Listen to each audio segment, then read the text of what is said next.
Quero saber de você aí de casa. Você já ouviu falar em doença celíaca? Não é frescura, não é modinha, viu? É quando o glúten vira um verdadeiro vilão.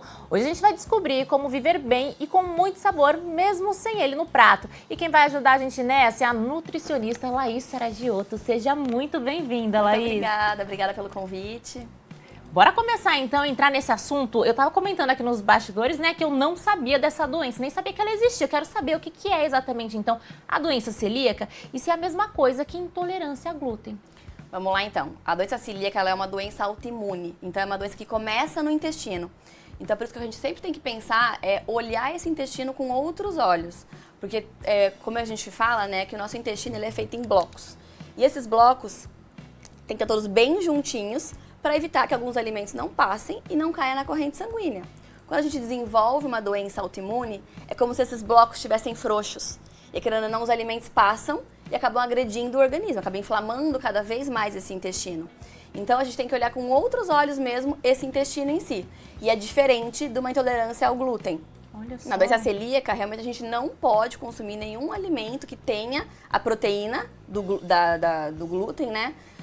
Porque isso pode piorar mais ainda a barreira do intestino. Caramba, a gente já trouxe uma profissional que uma vez comentou assim com a gente que no caso o intestino era o primeiro cérebro do corpo, na verdade. Sem dúvida, a gente fala que é o segundo, mas hoje em dia é considerado o primeiro. Agora eu quero saber, né, como é que alguém descobre que é celíaco? Você comentou aí sobre essa questão de ter diferença entre intolerância ao glúten e ter a doença celíaca. Como é que a gente faz para descobrir? Porque muitas vezes, né, eu li sobre os sintomas, estava vendo que o principal que aparece é ter ali uma dor de barriga. O pessoal já acha que é só isso, não é só isso? Não, de forma alguma. Então a gente pode ter vários sintomas associados à doença celíaca, né? Como uma dificuldade para perder peso, ou até para ganhar peso, dores muito fortes, diarreia, falta de disposição, queda de cabelo, então fraqueza ao longo do dia. Daí, quando a gente tem esse tipo de sintoma, a gente tem que investigar com alguns exames, né? Então, pensando num exame para doença celíaca, a gente pensaria numa antigliadina, que é um exame de sangue. A gente poderia pensar numa biópsia intestinal, que também é um exame que a gente consegue confirmar se tem mesmo uma doença celíaca. Então, tem esses sintomas que a gente acha que são normais, que acha que é pontual, mas se é uma coisa recorrente, a gente precisa realmente dar uma investigada. Costuma ser tardio esse diagnóstico? Não, dá pra gente perceber já logo cedo, quando a pessoa já é criança mesmo, já consegue diagnosticar. Quando a gente fala, né, sobre essa questão da contaminação cruzada, a gente também chegou a comentar aqui antes que é muito importante tomar cuidado, né? Por exemplo, você vai ali comer uma migalhinha de pão. Pode dar problema? Pode, sem dúvida. A gente fala que o glúten, né, a gente vai encontrar em 4 tipos de alimentos. No trigo, na aveia, na cevada e no centeio. Então, a aveia, por exemplo, ela não é um alimento que ela tem glúten na composição, só que ela passa pelo mesmo processo que passa o trigo. Olha, então, para um celíaco, se ele come um alimento que tem aveia, ele pode ter um problema, porque é uma contaminação cruzada. Então, se eu peguei uma faca que eu cortei um pão com glúten e uma pessoa que é celíaca, ela pode ter um problema, porque é uma contaminação cruzada. Então, realmente, dependendo do nível que está essa doença, então é bem sensível. O corpo precisa realmente evitar ao máximo todos os alimentos que tenham glúten na composição. Caramba, e pode ser fácil assim, por exemplo, se eu uso ali a faca para cortar o pão, a pessoa reutiliza a faca, pode dar alguma reação. Sem dúvida, tanto que por isso que muitas empresas que falam que são sem glúten, né, é justamente porque não entra nada na cozinha que possa ter alguma contaminação cruzada. Então é por isso que é muito importante esse processo, é muito sério, porque realmente faz toda a diferença. Você comentou agora das empresas, né? Quero saber, tem muito produto no mercado que aparece lá o selinho falando que é realmente, de fato, sem glúten. Dá pra confiar? Dá. Quando coloca sem glúten, dá pra confiar. Porque realmente a ideia é, como essa doença é uma doença muito séria, que pode comprometer muito a saúde, né, do paciente, das pessoas no geral, então elas são obrigadas a colocar realmente que o produto não tem glúten. Você comentou que é uma doença, então, que pode afetar, né, de diversas formas a saúde do paciente, no caso. Você já falou sobre os sintomas que dá pra gente ali identificar e tentar fazer uma investigação. Quais outros problemas essa doença pode trazer, Thaís? O grande ponto de uma doença autoimune, no geral, é que toda doença autoimune, se você não cuida de uma delas, você desenvolve outra. Então, o grande ponto é, se você não olhar isso com bons olhos, você pode, a longo prazo, desenvolver um lúpus, desenvolver uma artrite reumatoide, doenças que vão comprometendo cada vez mais o organismo. Então, às vezes é só uma diarreia, mas a longo prazo você vai desenvolvendo outras doenças autoimunes. Então esse é o ponto principal. Caramba, que loucura, eu não fazia ideia de fato. Então é bem grave, por isso a importância ali, sentir os sinais, quem está em casa se identificou, correr para um especialista para procurar então uma orientação. Exatamente. E quando a gente fala em glúten em si, né, pensando nos alimentos que eu falei, trigo, aveia, cevada e centeio, quais são esses alimentos no geral, né? Então é o famoso pão, bolacha, pizza, lanche, macarrão, cerveja, porque às vezes a gente confunde glúten com carboidrato. Mas o arroz, por exemplo, não tem glúten, dá pra gente vir a consumir, né? Porque senão a pessoa pensa, meu Deus, não vai sobrar nada pra eu comer. Mas tem muita opção, dá pra gente pôr uma tapioca, dá pra gente usar farinha de arroz. Hoje em dia, tem muita opção no mercado, né? Com coisa sem glúten, que é feito com farinha de arroz, farinha de amêndoa, a tapioca em si. Então, dá pra gente substituir essa farinha de uma outra maneira para justamente a pessoa ter uma qualidade de vida, né? Com certeza, muito importante, né? E a alimentação, como você já comentou, é fundamental para manter essa base ali estabilizada, né, do intestino, para ele não inflamar. Sem dúvida. Quando a gente fala ainda sobre os alimentos, né? Quais são os alimentos que tem ali um glúten escondidinho ali, que as pessoas em casa nem imaginam? Tem algum assim que vem à cabeça? Que as pessoas nem imaginam, mas que vem à cabeça...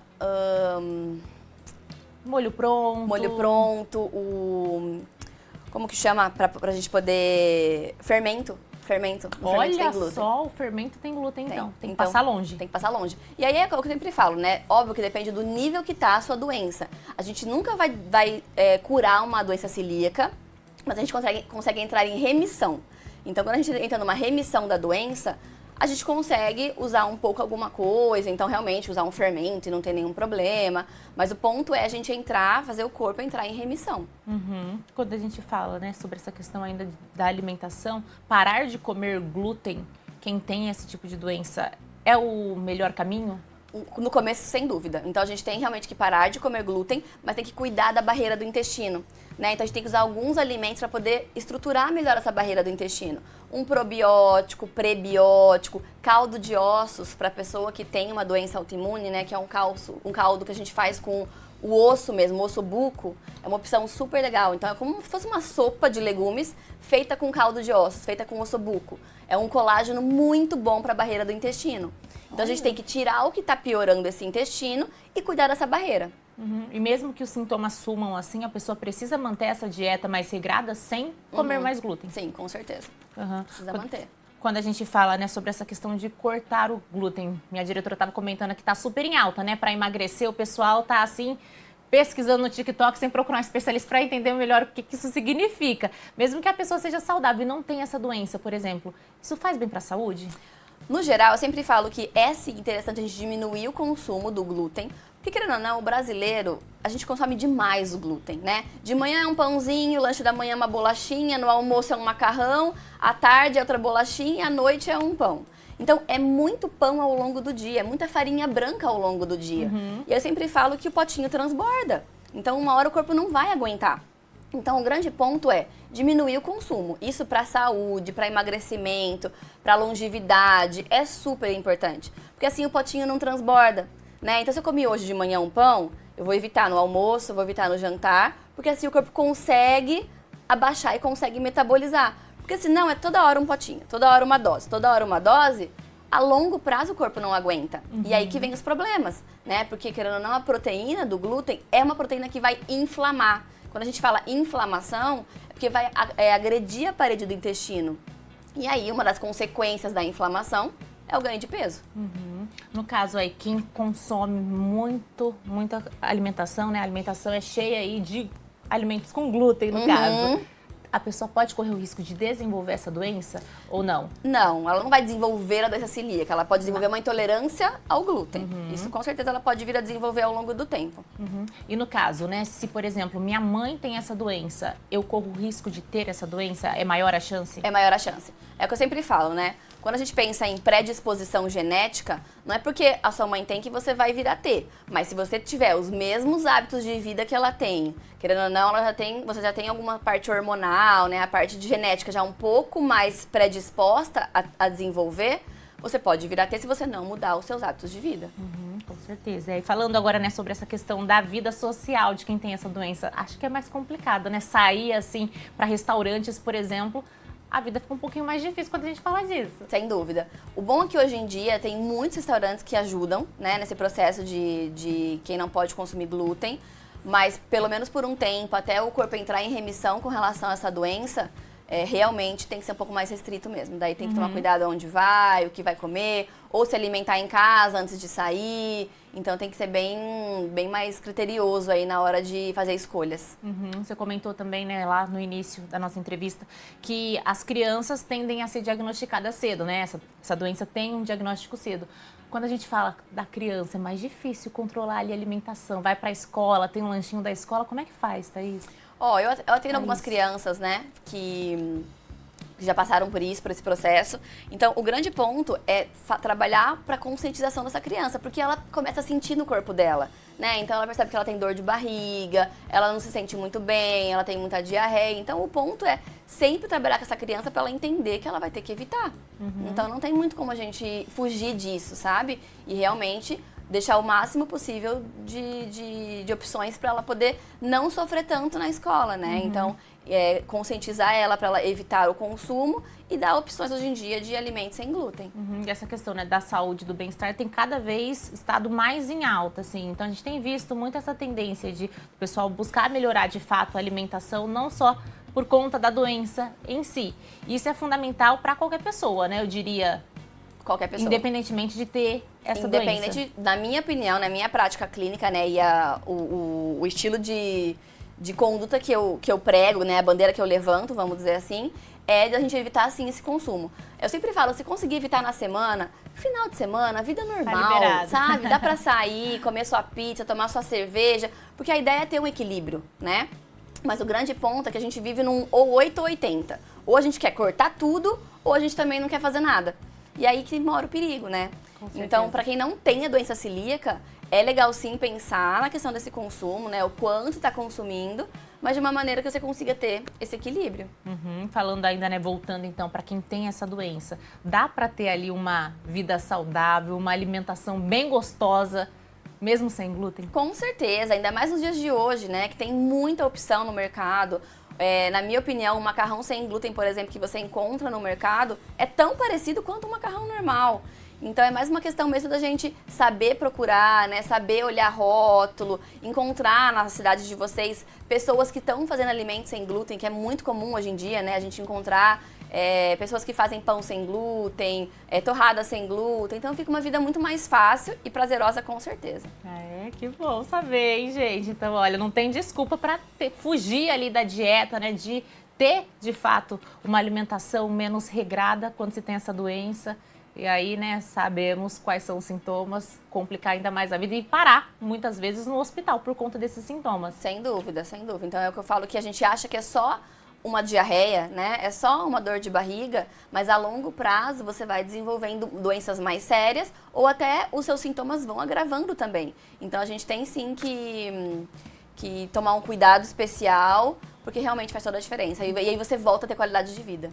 A gente, né, falou já então sobre essa questão da alimentação. Quero saber quais outros hábitos saudáveis que pessoas que têm essa doença podem colocar ali na rotina que também ajudam a desinflamar. Por exemplo, consumo de água. Sem dúvida, né? Eu falo que é o básico que muita gente esquece de fazer.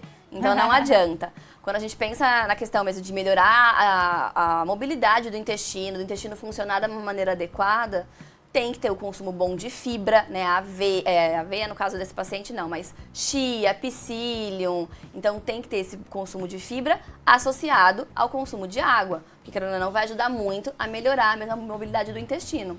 E o funcionamento do intestino tem que estar, né, funcionando de fato ali. E regularmente no banheiro faz toda a diferença também. Com certeza. Eu sempre ensino muito meus pacientes a olhar as fezes, né? Muita gente acaba não querendo olhar porque acha que é errado, enfim. Mas a gente tem que olhar nossas fezes. O ideal de umas fezes, ela tá formatinho bem banana, né? Não ter muitas bolinhas, não ter aqueles grumos nas fezes, ou elas não terem forma também não é ideal.